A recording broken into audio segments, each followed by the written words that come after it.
Breezy can now turn a 3DOF device into a 6DOF device by augmenting the missing positional data from a webcam. Spoiler, it is not the cam strapped to my face, this is just for the demo you're watching right now.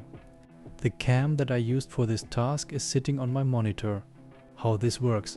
Well, not with magic. This requires a somewhat decent webcam. Really, anything from the last decade should suffice. And OpenTrack, of course. OpenTrack is a head tracking application with multiple tracker plugins. One of its plugins is the Neuralnet Tracker, an AI-powered extension that comes with a bunch of different head pose models to choose from. With a webcam connected, this can now locally run the detection model with very low latency, so it's usually blazing fast on most systems.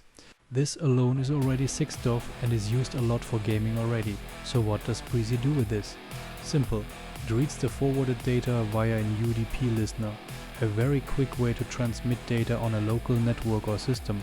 With this, a Breezy user still gets the rotational data from the XR's very sensitive IMU, that is short for inertial measurement unit by the way, and the not so important positional data sent from OpenTrack.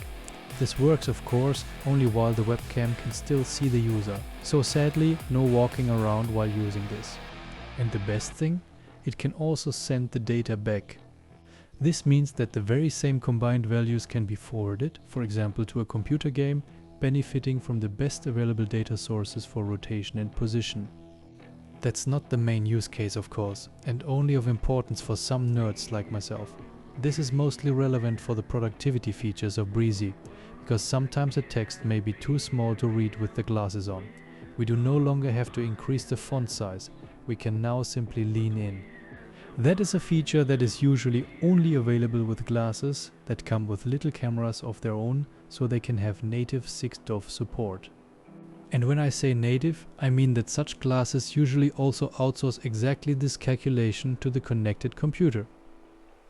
It's my understanding that this seems to require a lot of computation power, which is something many XR users with the more modern devices complain about.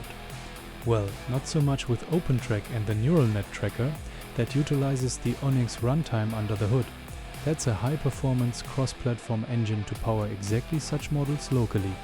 The runtime automatically makes use of the best available hardware acceleration, if there is any. Overall, I'm rather hyped about this feature, especially because I'm using the OpenTrack output option of Breezy for quite some time now to get a VR-like experience with stereoscopic 3D rendering in side-by-side mode. I can now keep using my older XR glasses and still enjoy this more modern 6DOF feature. This is rather expensive hardware after all. And all that on Linux PC.